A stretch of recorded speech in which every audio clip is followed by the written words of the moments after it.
देखो पिछली क्लास में हम लोग जो है क्रिया के काल को पढ़ चुके थे, ठीक है ना। अब हम लोग पढ़ेंगे वाच्य। वाच्य क्या होता है? वाच्य क्रिया का रूपांतर होता है, एक प्रकार का रूपांतर है जिसके द्वारा यह पता चलता है कि वाक्य में किसकी प्रधानता है, कर्म की प्रधानता है या कर्ता की प्रधानता है या किसी तीसरे मतलब भाव, ठीक है ना।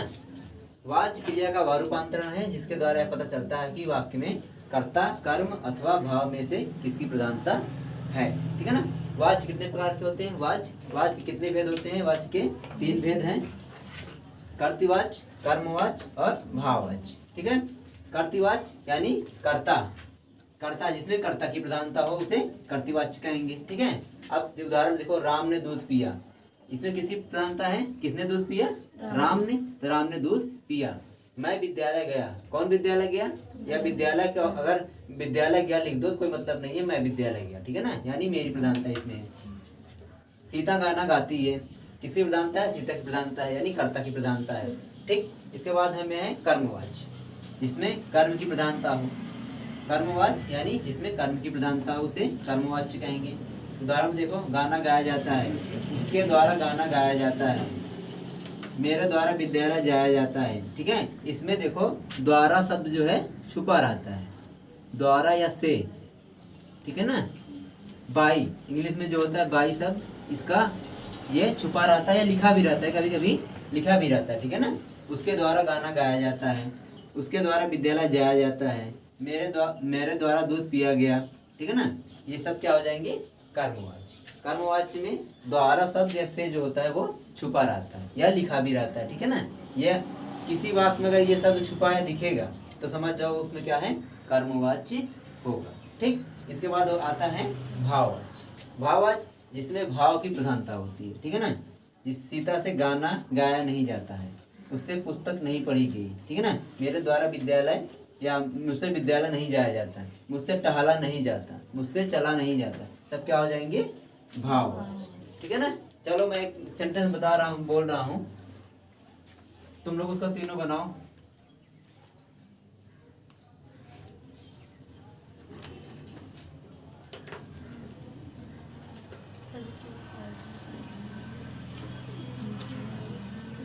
नीता ने आम खाया, ठीक। किसने आम खाया? नीता ने। क्या खाया? आम, ठीक। इसमें कर्ता कर्म दोनों है। अब बताओ ये कर्तृवाच्य है ना, ये कर्तृवाच्य हो गया। इसका कर्मवाच्य बताओ। आम खाया गया, नीता द्वारा आम खाया गया, आम खाया गया, ठीक है ना। नीता द्वारा आम खाया, नीता से आम खाया नहीं, ठीक है ना। अब भाववाच्य क्या हो जाएगा? ये हो जाएगा कर्मवाच्य, ठीक। कर्मवाच्य हो गया। अब भाववाच्य में क्या आ जाएगा? नीता से आम खाया नहीं गया, खाया नहीं गया, ठीक है ना। ये क्या हो जाएगा? भाव, ठीक। समझ गए? बहुत आसान है ये, है ना, बहुत आसान। एक बार पढ़ लियो तो सब एग्जाम में हो जाएगा, ठीक। चलो इसको वीडियो को फिर से ब्रेक कर दो 2-4 मिनट के लिए। एडिट कर देंगे तो लिखने में टाइम लगता है, हो जाएगा। चलो कोई, चलो कोई दिक्कत नहीं।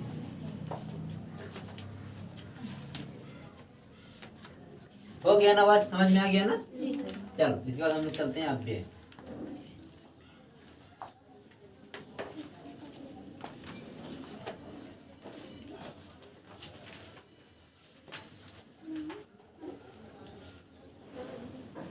अब तक देखो हम लोग क्या पढ़ चुके? विकारी शब्द पढ़ लिए ना। विकारी में क्या क्या पढ़े बताओ? विकारी हम लोग पढ़ रहे थे ना, या विकारी पढ़ रहे थे? हाँ, अब ये भी कंफ्यूजन है अभी। जिसमें विकार उत्पन्न हो, जिसमें विकार उत्पन्न ना हो, विकार उत्पन्न होने वाले शब्द विकारी कहलाते हैं। संज्ञा, सर्वनाम, क्रिया, विशेषण, ठीक है ना। संज्ञा, सर्वनाम, क्रिया, विशेषण हम लोग चारों पढ़ लिए, ठीक। इसके बाद बचा क्या? अविकारी शब्द। तो हम लोग अविकारी शब्द पढ़ेंगे जिसमें विकार उत्पन्न ना हो। ठीक है ना। तो उसमें क्या है, अव्यय है, क्रिया विशेषण है, संबंध बोधक है अव्यय, और विस्मयादि बोधक अव्यय है। ठीक है ना, ये चारों हम लोग पढ़ेंगे। ठीक, तो हम लोग सबसे पहले पढ़ते हैं अव्यय।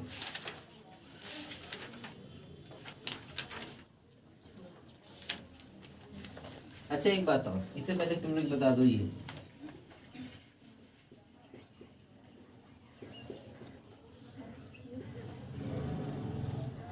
क्या लिखा हुआ है, ये अतिशयोक्ति अलंकार होता है ना, कन्फर्म ना, पता है ना। एग्जाम्पल बताओ कोई, बताओ बताओ।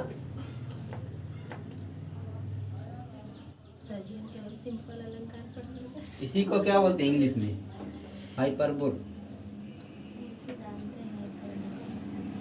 ठीक है ना, फिगर ऑफ स्पीच बोलते हैं।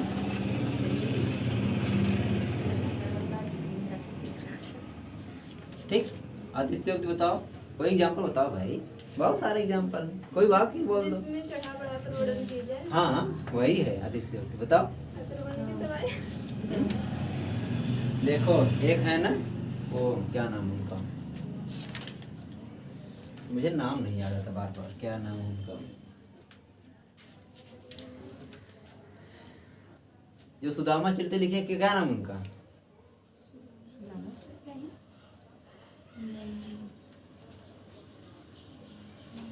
सुदामा चरितम, नाभादास शायद है। ठीक है ना, मुझे कंफर्म नहीं है, शायद नाभादास है। उन्होंने लिखा है पानी परात को छुए नहीं, क्या आगे बोलो, आंसू जल से, जो इसका अर्थ यह था कि वो जो है ना, जब सुदामा चले आए तो वो जो है पानी परात, जो परात में पानी था उसको छुए नहीं, अपने आंसू से उनका पग को धो दिए। मतलब इतना उनके आंख में आंसू हुआ कि पग को धो दिए। ठीक है ना, यहाँ पे अतिशयोक्ति अलंकार होगी। और एक है कि क्या क्या कि वह हंसी तो पूरा विश्व हंसने लगा। ठीक है ना, मतलब वो इतना तेजी से हंसी पूरा विश्व हंसने लगा। ठीक, ये हाइपरबोल में चला जाएगा। तो यहाँ पे क्वेश्चन ये नहीं था, ये तो मैं तुमको अलंकार बता दिया इसमें। ठीक है ना, अतिशयोक्ति अलंकार समझो खत्म हो गया ये। जिसमें बढ़ा चढ़ा के बताया जाए उसका एग्जाम्पल एक दो लिख लो। ठीक है ना, यानी जो कि संभव चीज ना हो वो कह दिए जाए। ठीक है ना, जैसे कि वह उतना रोया कि समंदर बह गया। ठीक है ना, हाँ, तो ये सवाल वो तो हो गया अलंकार वाला, तुम लोग उसको देख भी लेना एक बार, ये भी हो जाएगा, समझ जाओगे। तो मेरा क्वेश्चन ये है कि ये सही लिखा है या गलत, इसकी वर्तनी शुद्ध है या अशुद्ध, बताओ। हाँ बताओ। ये बुक किसकी है, रंजीत सिंह की बुक किसकी है ये? क्या ये इंग्लिश लिटरेचर। बताओ बताओ भाई, सही लिखा है गलत लिखा? सही बताना तुम, बुक में नहीं देख रहे हो, किताब में तो आप गलत लिखेंगे ही नहीं। ये कोई बात थोड़ी ना है, मैं ये कोई बात नहीं भाई, मिस्टेक सबसे हो जाता है। टू ईयर इज ह्यूमन, ठीक है ना। ये क्या होता है बताओ, ये प्रोवर्ब है ना। क्या लिखे sir ji, to err is human, मनुष्य गलतियों का पुलिंदा है, पुतला है। ठीक है ना, इंसान से ही गलती होती है। ठीक, तो वो भाई मैं भगवान तो हूँ नहीं, मैं ठीक है, मुझसे गलती होगी। तो ये बताओ अतिशयोक्ति क्या लिखा, सही है गलत? अशुद्ध है। ठीक है, गलत है, ये होता है।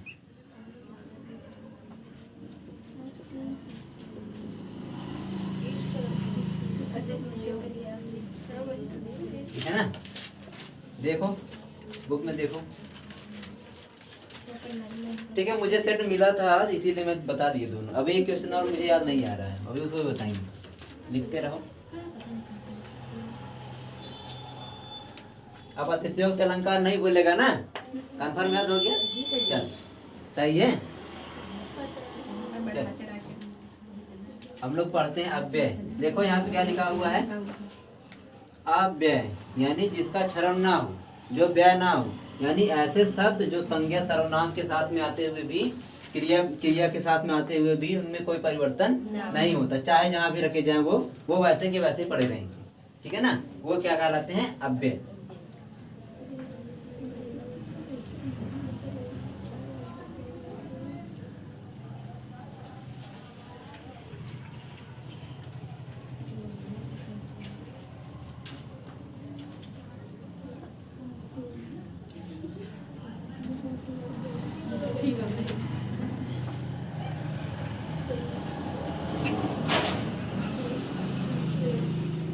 ठीक है ना। यहाँ पे लिखो परिभाषा अव्यय ऐसे शब्द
क्या हुआ?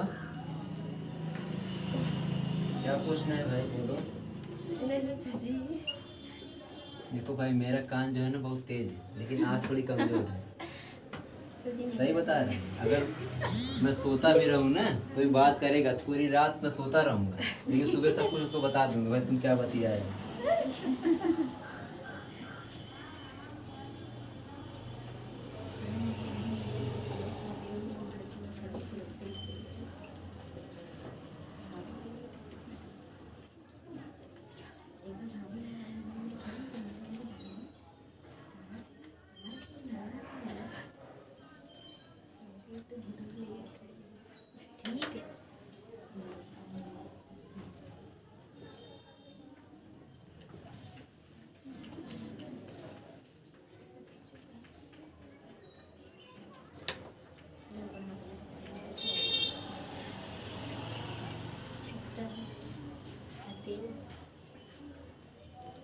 बहुत सारे अव्यय हैं, ठीक है ना, लिखना ठीक है, बहुत सारे हैं।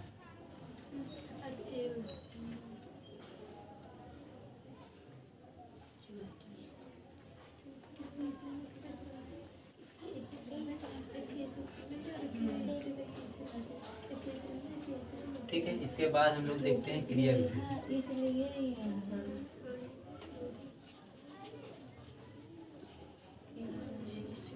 क्रिया विशेषण अव्यय, ठीक है ना, ये सब बहुत हार्ड है। हम लोग नॉर्मल वाला जो पूछता है ना वही पढ़ेंगे, जो अमूमन क्वेश्चन जिससे आते हैं। हाँ, उदाहरण तो लिखे इसमें भी ना, उसे उदाहरण इसमें भी लिख देंगे।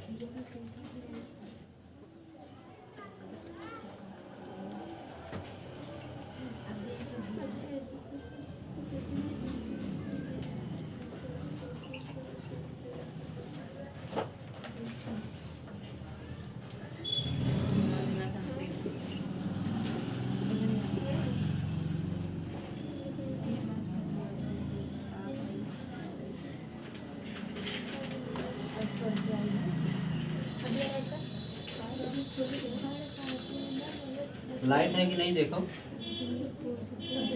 लाइट है सर जी, नहीं है लाइट तो चला दो, फैन थोड़ी करेंगे।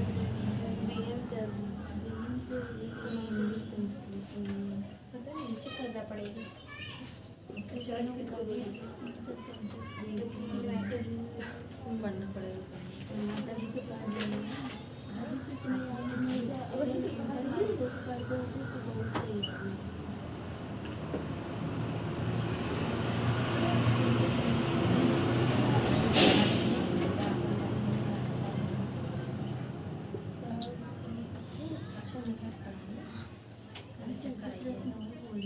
कौन कह रहा भैया इंटर हाई स्कूल से, ठीक है ना।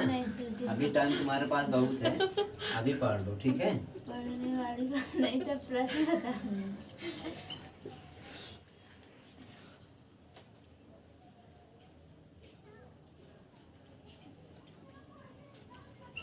जब जागो तभी सवेरा, ठीक है ना।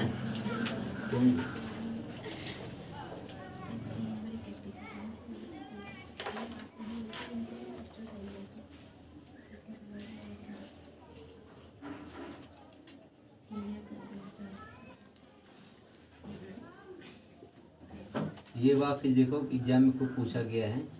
जहाँ बोलने की खूब पूछा गया, तुम लोग वहाँ पे नोटिस लगा दिया करो या नोट पॉइंट कर दिया करो, ठीक है ना। धीरे धीरे टहलता है,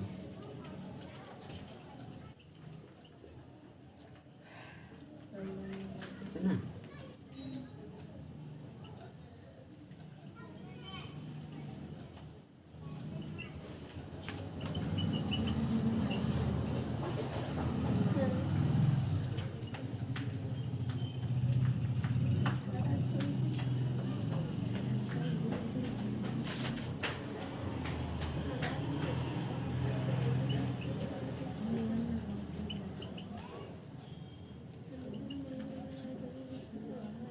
ठीक है ना। तो यहाँ पे धीरे धीरे, वहाँ अभी, ये सभी क्या हो जाएंगे, क्रिया विशेषण, क्योंकि क्रिया की विशेषता बता रहे हैं, ठीक है ना। ये क्रिया है, क्रिया की विशेषता बता रहे हैं, ठीक। देखो और बहुत सारे शब्द जो है ना अव्यय में भी मिलेंगे, संज्ञा में भी, संज्ञा में नहीं, सर्वनाम में भी मिलेंगे, विशेषण में भी मिलेंगे। तो कंफ्यूज मत होना। तो जो वाक्य दिया होता है हम वाक्य के हिसाब से उसको जज करते हैं कि ये क्या होगा, संज्ञा होगा, सर्वनाम होगा, क्रिया होगा, ये विशेषण होगा, ठीक है ना। ठीक, ये सब चीज़ें जो है धीरे धीरे तुम लोगों को आएगी, एकाएक नहीं आ जाएगा। जैसे जो मकान एकाएक बनता है ना, वैसा गिरता भी, और जो धीरे धीरे बनता है वो धीरे धीरे गिरता है, ठीक है ना। जैसे जो आदमी एकाएक अमीर हो गया ना, तो वो एकाएक गरीब भी होगा। और हाँ, नहीं होता है, तुम उसको देख नहीं पाओगी। 10 साल, 20 साल, 50 साल, 100 साल बाद, 200 साल बाद होगा, गिरेगा बंदा, ठीक है ना।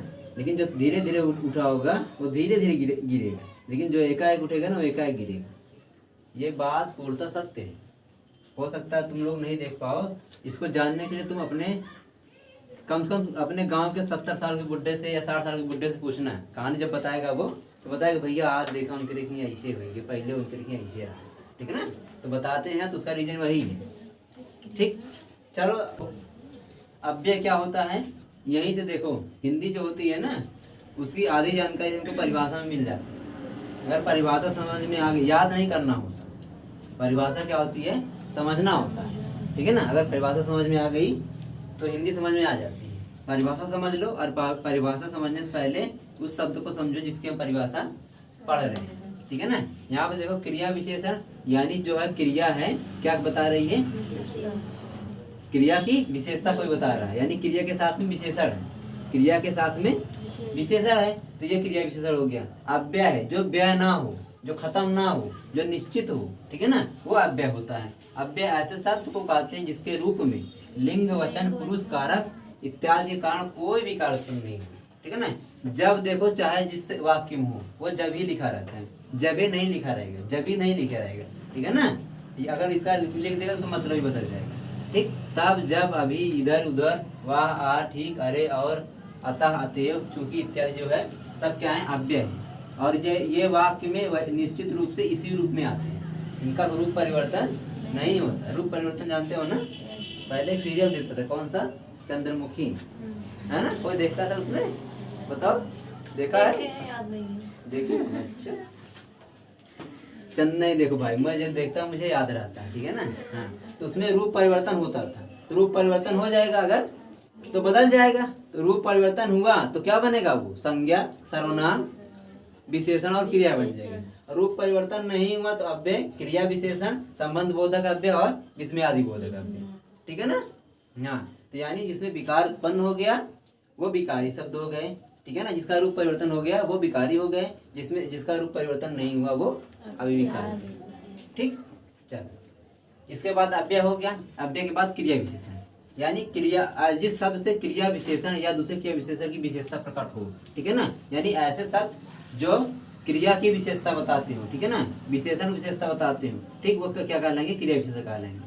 जिस शब्द से क्रिया विशेषण या दूसरे क्रिया विशेषण की विशेषता प्रकट हो उसे क्रिया विशेषण कहते हैं। ठीक, जैसे राम धीरे धीरे टहलता है। अब टहलता है, राम टहलता है, ये तो राम काम कर रहा है टहलने का, लेकिन कैसे टहल रहा है? धीरे धीरे। ठीक है ना। राम तेज तेज टहलता है, ये भी हो जाएगा। राम जल्दी जल्दी टहलता है, ये भी हो जाएगा। ठीक है ना। क्या हो जाएगा? क्रिया विशेषण। राम वहाँ टहलता है, राम यहाँ टहलता है, सभी क्या हो जाएगा? क्रिया विशेषण। राम अभी टहल रहा है। ठीक है ना, ये भी क्या हो जाएगा? क्रिया विशेषण। ठीक, समझ में आ गया ना। देखो ये जो है अव्यय क्रिया विशेषण ना बहुत ब्रॉड है। एग्जाम में जब पूछता है तो आसान वाला पूछे, एग्जाम के हिसाब से पूछता है, कौन सा एग्जाम में बहुत ज़्यादा हार्ड होता है। क्रिया विशेषण अव्यय, संबंध बोधक अव्यय और विस्मयादि बोधक अव्यय, सबसे मिस्टेक होती है इसमें। ठीक, चलो इसके बाद हम लोग चलते हैं संबंध बोधक अव्यय में। हो गया ना, मिटा दे इसको ना। संबंध बोधक क्या होता है? ठीक, जो अव्यय किसी संज्ञा के बाद आकर उस संज्ञा का संबंध वाक्य के दूसरे शब्द से दिखाता है उसे संबंध बोधक अव्यय कहते हैं। ठीक है ना। नौकर गांव तक गया। ठीक है ना।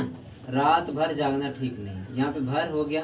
ठीक है ना। यहाँ पे तक हो गया, पैसे की बिना, यहाँ पे बिना जो है किसी कार्य नहीं चलता। ठीक, बिना, भर और तक। ठीक है, ये सब क्या हो जाएंगे? संबंध बोधक अव्यय। ठीक, ऐसे अव्यय जो एक वाक्य का संबंध दूसरे वाक्य अथवा पद से जोड़ता है उसे, ऐसे अव्यय जो एक वाक्य का संबंध दूसरे वाक्य अथवा पद से जोड़ते हैं। ठीक है ना, उन्हें समुच्चय बोधक अव्यय कहते हैं। ठीक, उन्हें समुच्चय बोधक अव्यय कहते हैं। उदाहरण आधी आई और खूब पानी बरसा, यहाँ पे और, तथा, ठीक है ना, जो की, ठीक, क्योंकि, ये सभी क्या हो जाएंगे? समुच्चय बोधक अव्यय। ठीक है ना। और भी एग्जाम्पल में लिख लो समुच्चय बोधक अव्यय में, उदाहरण में जैसे हो गया अर्थात, हो गया यानी,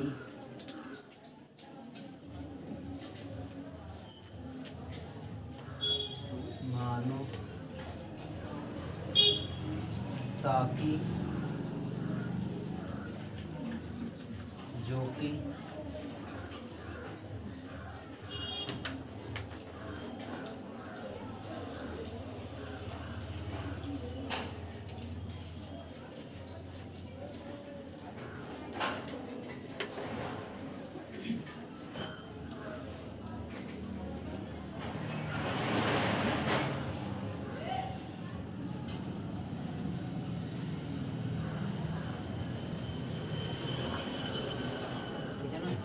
ये हो जाएगा। ये बहुत सारे हैं।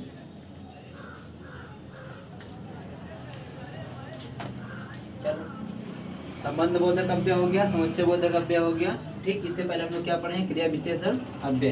ठीक है ना। एक बचा हुआ है विस्मयादि बोधक, उसको भी इत्यादि लिख दो। ठीक है ना। अव्यय के साथ में इसको भी पढ़ते हैं। निपात एग्जाम में पूछता है, ये चीज़ ना एग्जाम में पूछता है। जैसे ही पूछ ले कि इसमें क्या होता है, तक क्या है, जी क्या है, भी। ठीक, ये सब क्या है? निपात है। विस्मयादि बोधक अव्यय जिन अव्ययों से हर्ष हो, उल्लास आदि का भाव प्रकट हो, वहाँ विस्मयादि बोधक अव्यय होते हैं। ठीक है ना। अरे, आ, आहा, वाह, हो, जी। ठीक, ठीक है ना। ये सब क्या हो गया? विस्मयादि बोधक अव्यय। और निपात क्या होता है? ठीक है ना। ये वाक्य में आते हैं, जैसे ही आ गया, तक आ गया, जी, भी इत्यादि क्या होते हैं? इन्हें क्या बोलते हैं? निपात। ठीक, इन्हें क्या बोलते हैं? निपात। ठीक है ना। ये अव्यय हम लोग का विकारी और अविकारी शब्द जो है दोनों समाप्त। तो हम लोग का क्या पढ़ेंगे? समास पढ़ेंगे। ठीक है ना। समास पढ़ेंगे, संधि पढ़ेंगे, अलंकार पढ़ेंगे, रस पढ़ेंगे। ठीक है ना। ये सब चीजें। ठीक, ठीक है ना। चलो, कुछ पूछ रहे तुम लोगों से, बताओ।